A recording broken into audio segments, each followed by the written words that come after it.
tal? Muy buenas tardes, bienvenidos a Busca TV, soy Rubén Burgés y gracias por acompañarnos en el canal de los oficiales castrenses argentinos.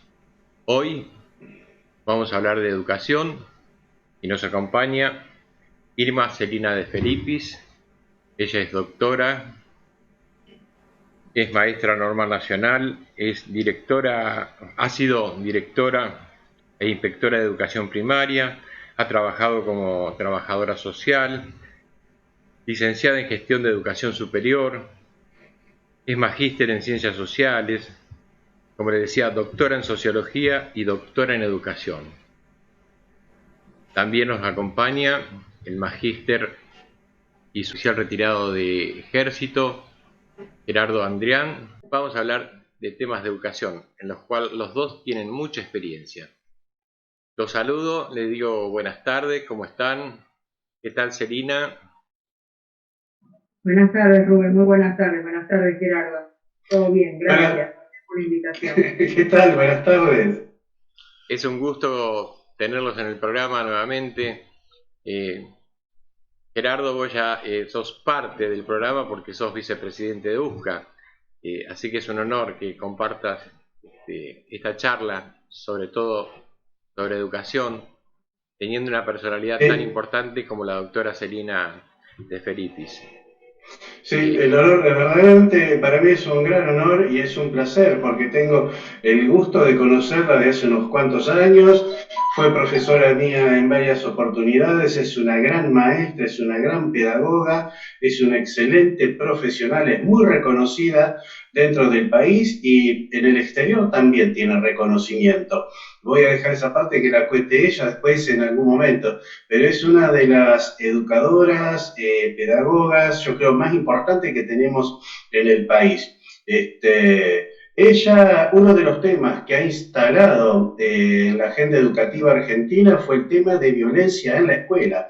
Ese tema no existía hasta que Irma lo logró darle categoría académica, interés académico e instala este tema. A partir de que ella instala el tema de violencia en la escuela, se empezó a tratar y se empezó a hablar. O sea que ella se anticipó a los hechos que lamentablemente hoy es moneda corriente. Bueno, hace este año prácticamente no hubo clases, los chicos no fueron a la escuela, pero muy tristemente la violencia en la escuela es algo cotidiano en las aulas de las escuelas argentinas.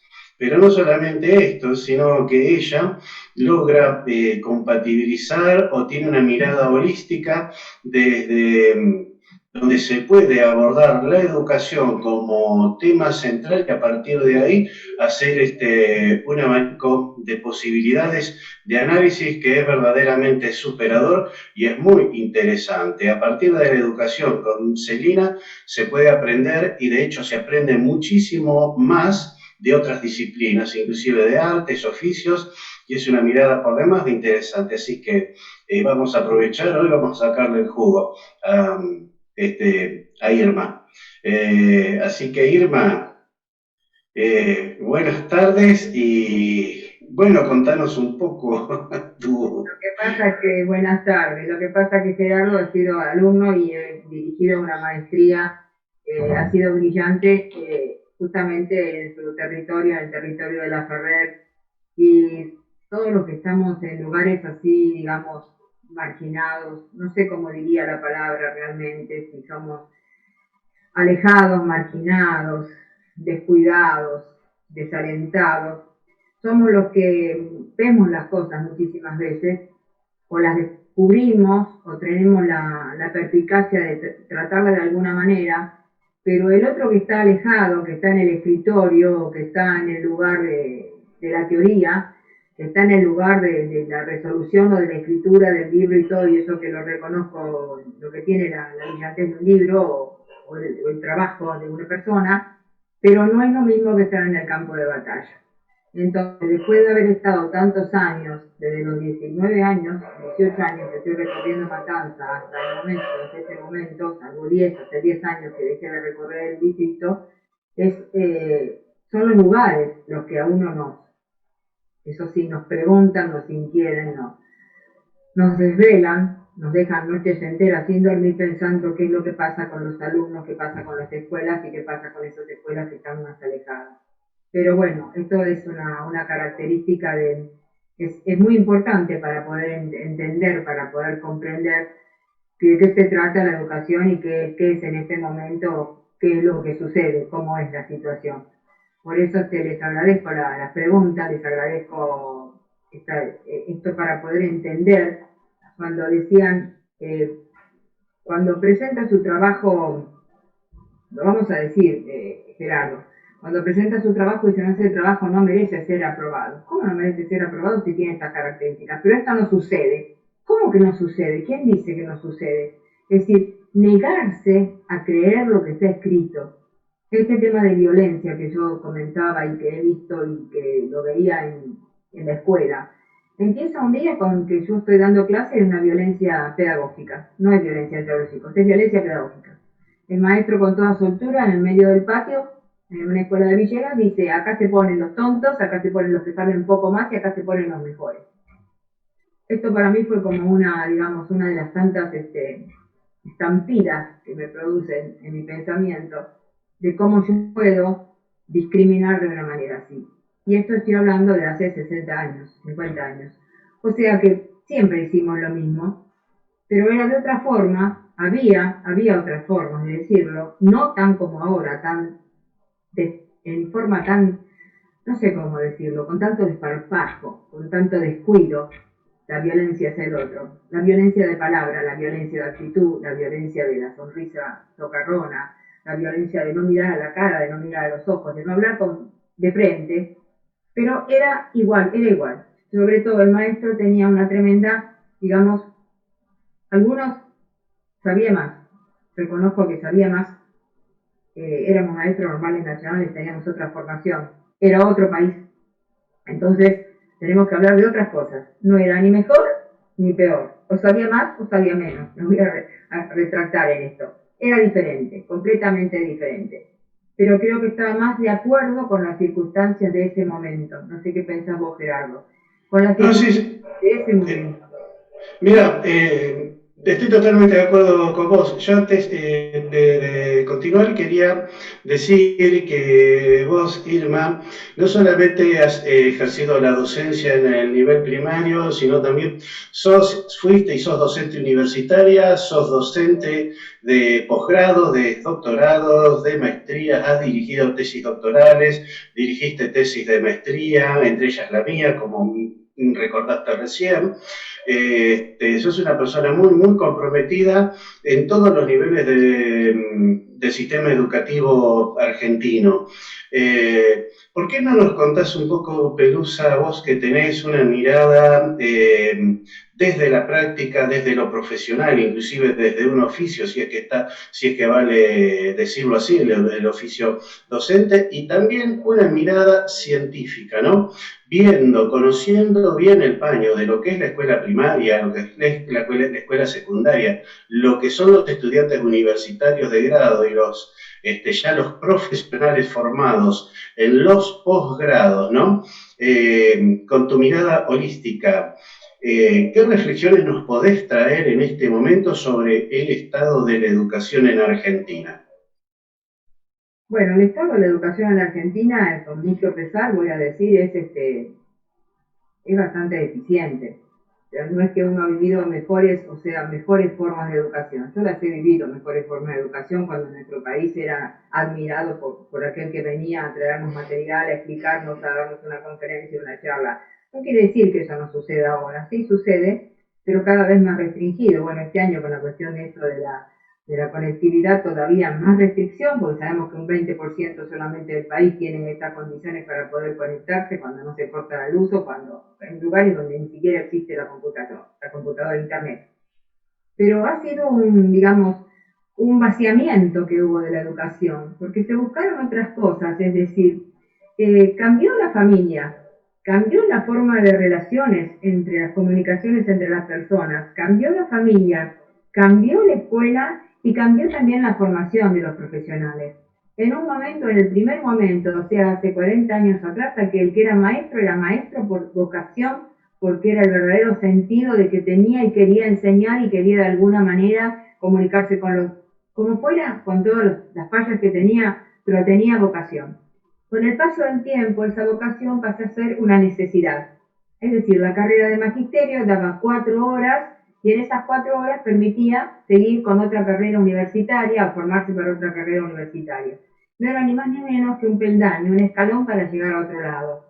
Y ese peldaño algunos lo hacían con muy buena relación, porque tenían cariño y comprensión para los niños, porque si hay algo que defiendo en la educación, y que es esta relación de afecto. O sea, no se puede hablar de educación, tal como decía Mas Marchand, de afectividad del educador. Si el educador no tiene afecto por lo que hace, no puede trabajar. No puede, es imposible acercarse, porque de lo contrario se convierte en algo que es perverso. Esto está dicho por el Scrum, es decir, la perversidad del maestro en determinados momentos, el valerse de la nota, el valerse de, y en esto hablo de violencia pedagógica, el valerse de la amenaza encubierta, si no estudiás tenés que, si no te, no tenés que estudiar para una nota, no tenés que estudiar para, tenés que estudiar para aprender. Es decir, han cambiado los códigos, pero ¿qué pasa? En aquel momento era una cuestión de estudiar para una movilidad social, era estudiar para tener algo, para hacer algo, para hacer algo, para hacer, para aprender con H, para aprender algo y poder de eso servirse. No, con el tiempo ya esto dejó de ser lo necesario para estudiar o lo posible para estudiar. Se pasó a ser la amistad. Hoy no significa tener título, no tener título, tener formación, no tener formación. Estamos, digamos, hace muchos años, a la deriva, es decir, cualquiera está en cualquier lugar y cuántas veces han pasado ministerios que no estuvieron a cargo de educadores. O sea, entonces, estamos en esta cuestión, cada uno zapatero a tus zapatos, es un refrán tan viejo. Cada uno sabe hacer lo que puede, como puede, pero con lo que tiene. No podemos estar completamente improvisando. Entonces la educación argentina ha ido improvisando. La ley federal fue una de esas improvisaciones, creo que muy notoria, que terminó con una cuestión de un vaciamiento de educación en el sentido de que se amplió el primario con octavo y noveno, con primero y segundo año de la escuela secundaria, los profesores quedaron afuera, esos profesores se agruparon y me acuerdo que el que era profesor de francés daba literatura española, o sea, era como que de literatura castellana, perdón, o sea, era como que, ¿qué estábamos hablando? El profesor de taller daba matemática. Esta cuestión que se produce en estos impases en el medio de la educación la ha ido deteriorando.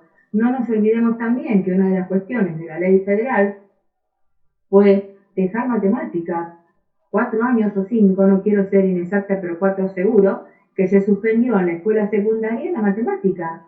Entonces, si suspendemos la lógica, que es el pensamiento lógico, como su nombre lo indica, la crítica al pensamiento y mi posición frente a eso, ¿qué puedo esperar de la educación? La educación se fue, de alguna manera, es decir, desustancializando, dice Pérez Lindo, a quien siempre cito porque me gusta en su forma de pensar, como filósofo, ¿no es cierto? Y cómo se materializó la educación, cómo se fue, se le sacó la sustancia, el verdadero sentido del ser, el sentido de, cambió el ser por el tener. Y creo que ahí, en cuanto cambia esa sustancia del ser persona, del ser realmente de formarse como persona, de ser una persona crítica, de ser un ciudadano. Hemos hecho mil cosas y no estamos pensando en el ciudadano. Hablamos de multicultura, multiculturalismo, pero no vamos a hablar del ciudadano argentino. Entonces, ¿qué es lo que nos está pasando? Sí, el corazón es grande, perfecto, pero tenemos un pasado, tenemos una historia que no la podemos prefabricar como se nos ocurre, está escrita, hay que respetarla, no se puede inventar sobre esa historia, no se pueden crear otros personajes para desdibujar la historia argentina, que ha sido muy rica y también muy cruenta. Entonces, creo que, fíjense que todavía seguimos hablando de caudillismos unitarios y federales, y estamos siguiendo hablando después de 200 años de unitarios y federales. Entonces, ¿qué pasó? ¿Qué pasó? Que los conocimientos no fueron dados. primero y segundo año, aún cuando no estaba la ley federal, se hablaba de Europa, de distintos lugares, pero la historia argentina, si preguntamos, profes, y realmente personas que necesitan fundar una nación con antecedentes argentinos, ¿a quién se reconoce? San Martín. Y tuvimos en una de las últimas cuestiones cuando se presentó San Martín, hubo una maestra que explicaba que San Martín había quedado la bandera. A ver, estas cosas que pasan, que son tan alocadas, no nos hubiera pasado en ese momento a nosotros en aquel momento. Yo decía, ¿por qué no? Bueno, tal vez porque leíamos, tal vez porque teníamos mayor contracción a la escucha, no hay escucha, hoy no hay escucha, hoy los medios de comunicación y que si bien son, quiero plantear un punto de vista que si bien es extraordinario esto de la comunicación y esta forma de poder comunicarnos y de poder estar y de poder ver y conocer el mundo de otras cosas, también hay algo que nos está reemplazando la memoria y nos está reemplazando la inteligencia colectiva, de alguna manera, porque nos está dando un total de cosas que en el momento las aprendemos y después no sabemos de qué se trata. O sea, Perdón. antes, sí. Ahora, yo pregunto, esta nueva manera de aprender ahora, con todos los medios de comunicación que hay, o sea, con toda la comunicación que hay, toda la información que hay en Internet, ¿no le parece que es una manera también de que uno no tenga que guardar todo en la memoria, sino que tiene dónde ir a buscar la información que necesita? Sí, estoy completamente de acuerdo. No tiene que guardar en la memoria. Entonces, no hace un ejercicio de memoria, no hace un ejercicio de capacidad de concentración. Entonces, las cosas las ve rápidamente, pasan. Fíjese que hay un suceso, el suceso nos alarma un día, dos, y al tercer día ese suceso que fue terrible se olvidó. Claro. Entonces, hay una memoria muy corta que no nos permite entender la concentración y ocuparnos de las cosas verdaderamente importantes y verdaderamente que nos golpean. O sea, una muerte puede pasar una semana, sí, en un discurso de todos los medios. A la otra semana esa muerte desapareció. Es decir, como que esa vida no tuvo ningún valor. A esto quiero referirme en el sentido de que hoy los chicos dicen, bueno, vamos a buscar en el libro. No, en una página de internet. Y yo hago la pregunta esta, ¿en una página de internet se resume todo este suceso? ¿Se resume todo un proceso histórico? ¿Se resume toda una vida en una hoja de internet? Claro, pero, ¿Sí? pero no es mirar diferente al mundo que viene hacia el futuro, ¿no? Porque, o sea, la gente, los jóvenes de hoy, tienen toda la información al alcance de la mano. O sea, cuando necesitan algo, googlean y tienen lo que necesitan.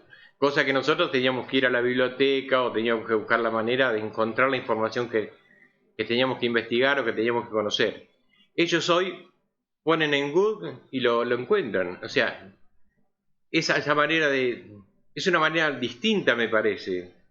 Sí, es totalmente distinta de búsqueda, totalmente distinta de búsqueda. Yo lo que me estoy formulando y me hago siempre las mismas preguntas, si esta búsqueda así tan rápido sirve y nos enseña cosas determinadas, que lo otro era mucho esfuerzo, y comprendo, se bajó el esfuerzo, es decir, pero esta capacidad, esta realidad, que la tomamos tan fácil, o sea, Bauman dice algo muy interesante, sociólogo, y dice algo muy interesante. Antes había dos variables dos variables fundamentales que determinaban una situación: el tiempo y el espacio. Uno tenía que tener tiempo para concentrarse en algo y espacio. Que tenía el lugar o la escuela, lo que fuera, la casa, la familia, el escritorio, lo que quiera, el banco, la plaza, la esquina. Pero ahora tiene otra cosa que está en contra de todo eso, que es la velocidad. Entonces, en esa velocidad, en esa liquidez de la que habla Bauman, está tan líquido todo que todo se evapora fácilmente.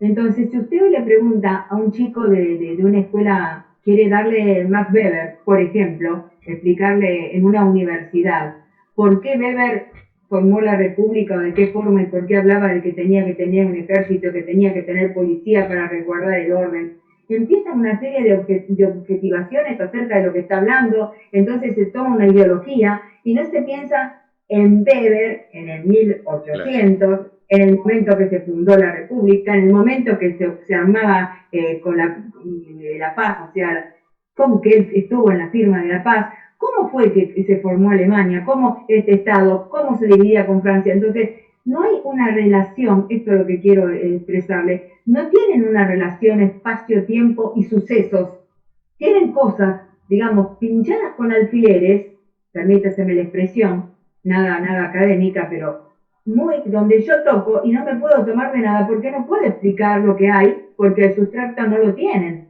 Entonces, era lo mismo Durkheim que hablaba del suicidio que lo mismo que Weber que hablaba de las acciones o derecho social. ¿Por qué? Porque no era lo mismo. Francia era un estado distinto y Alemania se estaba formando y fue el último que se formó. Entonces, estas cuestiones, al no tenerlas de alguna manera incorporadas, introyectadas, no las pueden entender. Entonces, todo lo que se dice es un comentario acerca de, y los comentarios son acerca de.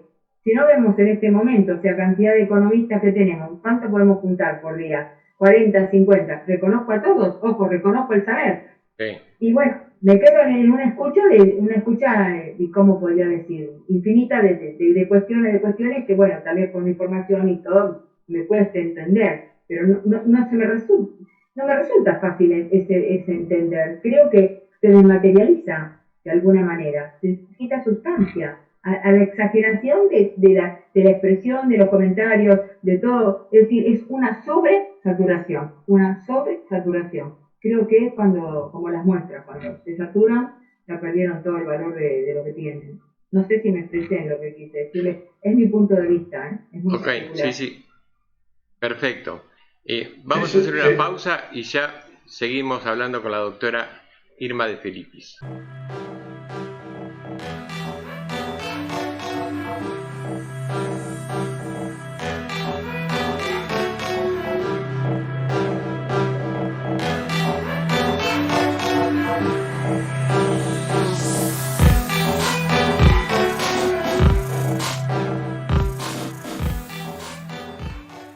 Continuamos conversando con la doctora Irma de Felipis. Gerardo Adrián, vos tenías una pregunta pendiente del bloque anterior para la doctora de Felipis. O déjame que le haga una pregunta yo. Perfecto, adelante, Rubén. Desde la vida cotidiana. Irma, lo que yo estoy observando es que los profesionales que salen de las universidades, incluso los chicos de la escuela secundaria, cuando uno los recibe en las empresas, más allá de que primero no los encuentra motivados, nada les interesa, es como que viven otro mundo, pero además desde el punto de vista formativo, hay algo que uno considera que no salen preparados de la escuela. ¿Cómo lo ve la doctora Irma de Felipis? Bueno, bien, ese punto nosotros lo hemos investigado en la Universidad de La Matanza, en el momento que está en el departamento. Realmente fue un trabajo muy duro y vimos que realmente no se adecua el estudio al trabajo. Porque, ¿qué nos prepara? Los prepara para una serie de cosas. Primero, puede ser la parte, digamos, administrativa, la parte teórica, para cumplir con esto, pero tiene que darle escuela a otras cosas, que es la formación. En las encuestas que hicimos recorriendo las industrias, decía la formación que no tienen los chicos, esto que se llama educación y que no es instrucción. El buenos días, el buenas tardes, el permiso, qué desea, cómo puede ser. Esto que se ha ido, que estoy diciendo, que se fueron resquebrajando los valores. Esta relación de uno para con el otro. Es como que al otro me impongo. Al otro le impongo lo que yo quiero. Y hago lo que yo quiero. De cualquier forma llego a donde quiero. Pero no me pongo, yo no me someto. Entonces, mientras haya una cuestión de tanta disparidad de criterio y de tanta asimetría entre uno que manda y otro que obedece, no hay una salida realmente de ese pibe formado para lo que nosotros queremos. Se hicieron cursos en la universidad justamente para ciencias económicas con mucho acierto, porque claro, eran económicos, o sea, ciencias económicas, que buscar el dinero, buscar el valor económico, buscar el resultado económico de mi trabajo. Pero estaba lo otro que venía luchando a la universidad, que era la ética. Entonces se tuvieron que hacer talleres de ética para explicar que donde empiezo yo, estoy yo y termino yo, pero empieza el otro. Entonces, esto hoy es un mundo muy, muy difícil creo, de entender en la Argentina, porque nunca no empieza uno y empieza el otro, sino que empieza uno solo y ese solo batalla, no pregunta al otro desde el punto de vista que, bueno, que no hay justicia, que la justicia es lo mismo que se robe un auto, una casa, se mate una persona, que se robe una provincia o se robe un país y esté en la misma situación que el que robó una gallina, porque es decir, hay principios fundamentales en la vida que hay que reconocer y hay principios fundamentales que hay que tener presentes. El maestro tiene, o aquel que enseña, tiene cargo, que tiene algo, tiene que dar un ejemplo. Siempre discuto con esto. Pasen los años, pasen o no pasen, el maestro debe ser ejemplo, el profesor debe ser ejemplo. Si usted como profesor se sienta arriba de un escritorio, le está demostrando a ese alumno, sea primaria, secundaria o terciaria, lo que fuera, que el escritorio no es para trabajar o para tomar un apunte, para una nota, para lo que fuera, para escribir, es para sentarse. Cuando para sentarse es una silla. Entonces creo que acá se han subvertido tanto los valores que es lo mismo una cosa que la otra. Entonces el alumno piensa que como va a la universidad y tiene este conocimiento, toma ese conocimiento y sabe que sabe, porque vamos a sabe, pero cuando sabe, sale y sale atropellando, para decirlo de una manera. No sale con la humildad de aquel que tiene que servir al otro, porque si el otro, yo trabajo con el otro me paga a mí y yo le estoy sirviendo a él. Es decir, son cuestiones que en nuestra sociedad están muy marcadas, estas cuestiones sociales, estas cuestiones de grupos o estos desplazamientos que se producen. Este no sirve porque hace tal cosa. Cuando no reconocemos que si no pasa el recolector de basura todos los días, o quien recoge lo que tenga que recoger, nos enfermamos y tenemos epidemias peor de las que tenemos. Entonces, al no reconocer al otro, visualizamos uno solo, que es aquel que tiene el poder o que cree que tiene el saber. Y tiene el saber mal entendido, porque el que tiene el saber realmente entendido es como aquel que tiene dinero desde la cuna, no lo va nunca a mostrar ni va a hacer ostentación de eso. La ostentación de saber lo hace aquel que lo tuvo a último momento o que lo tomó demasiado rápido. Y entonces, digamos, es como si hubiera tomado demasiado alcohol y se hubiera quedado enrostrado en eso y tener alcohol. No sé si me explico. Clarísima, clarísima. La meritocracia en este tiempo también ha dejado de tener valor. Claro, nosotros cuando fuimos a la escuela éramos la de cuadro de honor y era todo un gusto de la meritocracia. El pasar a la bandera. Era, claro, el pasar a la bandera era el orgullo, porque no te enseña. Hoy usted les pregunta y he preguntado y no voy a mencionar en una universidad más prestigiosa de Buenos Aires, que pregunté el himno y la bandera y me dijeron, usted vive en otra época, esto es de otra época. Entonces, lógicamente a mí me impactó muchísimo, me dolió en mi sentido claro. de nacionalidad. Nací acá, nací en Trenquelauquen, nací acá. Y creo que la fuerza de la tierra, sea o no sea, es donde uno ha nacido, por más que las raíces y los abuelos y todo sean italianos o lo que fuera, pero está acá, se formó acá. Entonces, y no vinieron acá a pedir o a apoderarse de nada, vinieron acá a trabajar la tierra, a agachar el lomo en el campo. Claro. Por lo tanto, creo que uno ha aprendido otras cosas en la vida, no aprendió a llevarse el mundo por delante, porque se lo podrá llevar un tiempo el mundo por delante, pero en un momento se va a encontrar con una barrera que se va a encontrar con él mismo y en donde va a tener que encontrarse a él mismo y justificarse a él mismo y no va a encontrar solución para justificarse a él mismo. Pero bueno, estamos así. O sea que no vale si... A ver, si nos ponemos a pensar, hace que el mes de agosto, ¿qué se dijo? Que todos los alumnos que se comunicaban o que se veían por esta cuestión de la red o uno, lo que fuera, tenían aprobado el año. No se puede aprobar un año si no se acreditan los saberes. No se puede, es imposible. Entonces todo igual, es igual, entonces llegamos a lo mismo, es igual el que concurre que el que no concurre, el que va que el que no va. No es igual, nunca ha sido igual, no puede ser igual. Pero bueno, si llegamos a esto de que es lo mismo, creo que eso es lo que nos hace que no nos puede educar. Por eso cuando me hablan, hay un término que está muy usado y que nosotros habíamos escrito un texto, inclusive con Adrián, la exclusión en la inclusión. ¿Qué es la inclusión? ¿Qué se hizo de esto de la inclusión? ¿Qué se habló de la inclusión? Si yo hablo de la inclusión es porque sé que hay excluidos. De lo contrario, yo no hablo de la inclusión. Las palabras son los que denotan y lo que tienen toda la carga emocional, afectiva, toda la carga que usted quiera, que está demostrando que eso está. Es lo mismo que aquel que me dice, usted me discriminó. ¿En qué? O sea, quiero preguntarle a ese que me dijo, yo lo discriminé, ¿qué tiene con la discriminación? ¿Quién pone el punto en la discriminación? ¿Él o yo?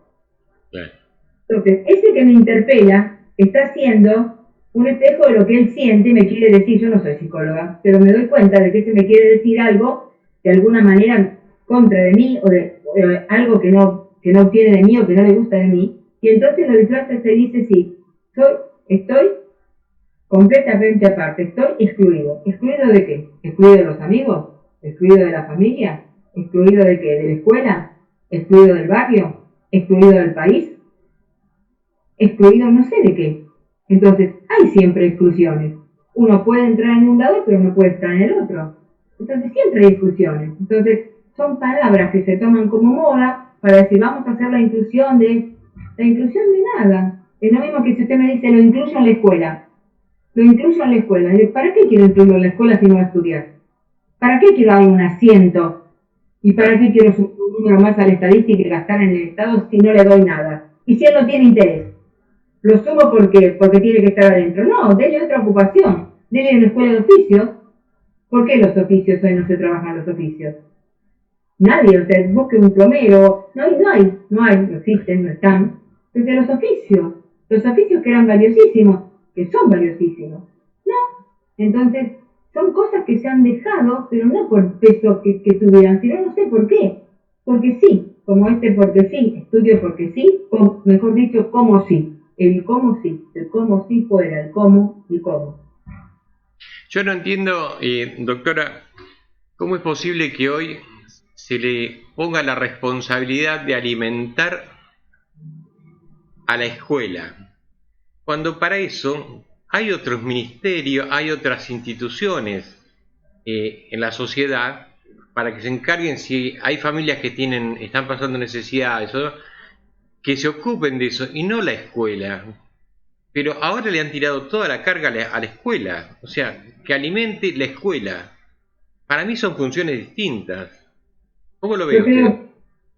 No, siempre lo vi mal. La escuela no es comedor. La escuela no es comedor. Yo estuve como directora en una escuela de 1.490 alumnos con comedor, en donde había que dar de comer a 800 según los datos para el comedor. Y bueno, para poder darle a todos, porque todos se llevaban en el bolsillo el pancito o la merienda o lo que podían para la familia, los hermanitos, íbamos con mi vicedirectora a comprar los sábados al mercado central para tener la heladera llena. Entonces, porque lo que se da por copa de leche o por comedor en ese momento era una cosa imposible, inclusive hicimos hacer una experiencia de dar, digamos, hacer dietas especiales con verdura y eso, no tuvimos éxito, vinieron de La Plata y todos los chicos estaban acostumbrados a guiso, era muy difícil eso, hacerles comer verdura, pero bueno, algo conseguimos. Pero bueno, ese comedor, del cual yo le digo que tenía que dar de comer, Claro. Tiene una historia muy especial, no tenía agua. Esta escuela estuvo 9 meses sin agua. Y 9 meses que los bomberos voluntarios de Matanzas nos traían el agua con los camiones a la escuela. Entonces yo le hago esta pregunta y me la vinieron a arreglar porque mi esposo en ese momento era radioaficionado y conoció a un ingeniero de San Isidro y él vino a arreglar a la escuela el agua, la bomba. Entonces quiero hacerle esta pregunta. Si yo tengo todo esto para poder, no solamente la escuela sirve para tener los chicos para esto, ¿para qué utilizo la escuela? La utilizo como un medio político o sindical como para poder afirmar mis valores, o lo utilizo para enseñar, que es lo que necesito. Claro. La escuela no es para comer. Cuando usted enseña a comer, también le tiene que enseñar, pero ahí perdió la función de la pedagogía, lo que tiene que dar la didáctica, la ciencia, para la comida. Entonces, ¿por qué? Porque la escuela fue el único lugar que respondió. Es lo mismo que la aplicación de las vacunas. ¿Dónde se hacen las vacunas masivas? Vienen a la escuela, aparecen a la escuela. Lo peor es que aparecían, le digo mi época, no sé ahora, aparecía la época, la vacunación de la provincia, la vacunación y de nación. Entonces, las vacunas eran toda esta historia, todo esto. Se tomó la escuela como otro lugar. Y la escuela no es un lugar para eso. La escuela perdió el lugar de aprendizaje, de enseñanza. Y se le exigió al maestro un montón de cosas en donde también el maestro se lo cansó, porque no era esa su función. Para estar cuidando en el comedor y para estar... No es esa su función.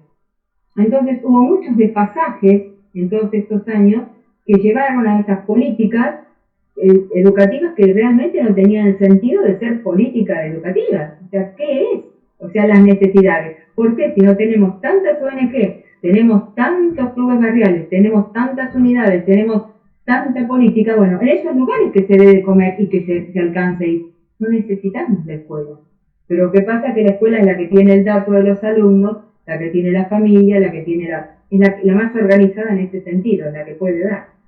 Pero eso tiene que de alguna manera no va a desaparecer, porque ya está instituido, ya ahí ganó el instituyente. Pero y ganó la batalla sobre lo instituido. Es muy difícil volver. Ante un Estado que ha cambiado las cosas de lugar, es muy difícil volver a ponerlas en el lugar.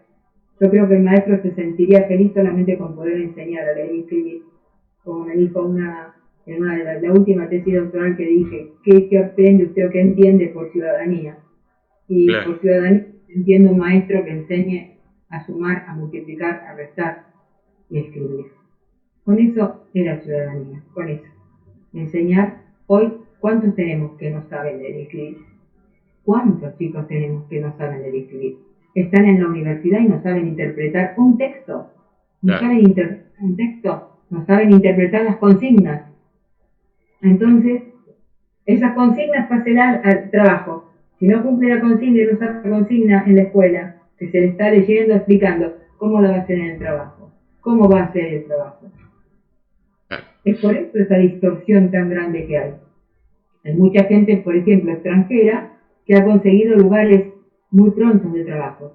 Y yo me ubico en qué es lo que pasa. Y están más preparados que nosotros para esos trabajos. Se tienen mejor preparados que nosotros, aún con todas las falencias que tienen. Tienen como una preparación distinta para hacerse cargo. No sé si le respondí la pregunta. Bien. Gerardo, la última pregunta para la doctora, dado que el tiempo en televisión corre muy rápido. Qué importante es lo que dice la doctora De Filippis, es sumamente importante. Ojalá que si alguien con cierto poder en educación la escucha, ojalá que le llegue a lo más íntimo de su fibra, ¿no? Porque realidad de la situación de la educación en la República Argentina y demás está a repetir que estoy totalmente de acuerdo en ella. Por supuesto, ella no tiene el poder de solucionar esto, pero como colofón, yo pediría a Irma si nos puede hacer una reflexión, no le pido una propuesta de solución, porque no está en ella y el tema es súper complejo y es multifacético, pero a modo de reflexión, ¿no? Superadora de toda esta situación que es muy triste de la educación argentina y a ver qué nos puede dejar.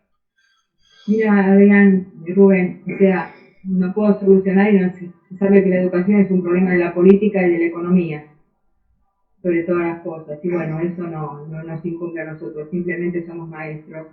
Entonces, yo creo que voy a leer un pedacito de algo que escribí y es el segundo de mis libros que dice: ser educador no es ser trabajador social, no es ser psicólogo ni ser terapeuta o perito en violencia.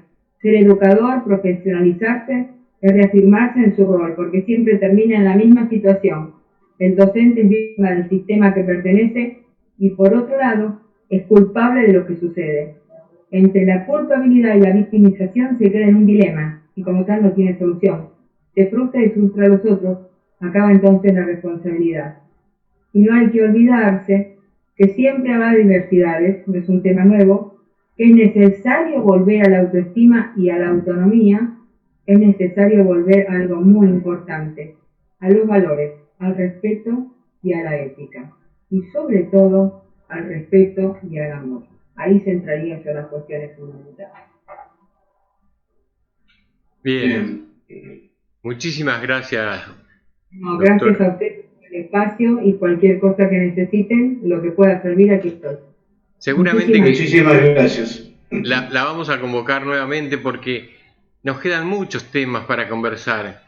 Muchos, incluso quizás mensajes que le tengamos que dejar a los docentes, a los políticos, a los empresarios, a todos los sectores, porque el tema de la educación nos implica a todos, ¿no? A los ciudadanos, a todos, y por eso que creo que a veces con pequeños mensajes se pueden hacer grandes cambios, y quizás llegue de la gente que no tiene el poder político ni el cambio o la decisión en un nivel de educación allá arriba, un ministerio, pero sí la autoridad moral y la autoridad que le da el conocimiento hace que la persona se vea influida y pueda cambiar.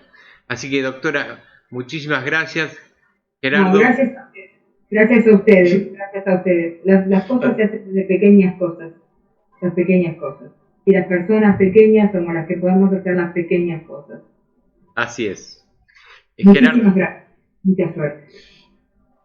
Sí, Rubén, mira, ¿cómo será de importante el tema de educación? Porque los problemas que tiene nuestra querida patria, la República Argentina, no es un problema económico, no son problemas financieros para nada, son problemas, como claramente lo dijo Irma recién, son problemas morales, éticos, son problemas de educación. Toda la debacle económica, la debacle financiera, la debacle política, social, no es otra cosa que consecuencia, ¿sí? Que tiene una de sus causas es el descuido que hubo lamentablemente en lo que es educación.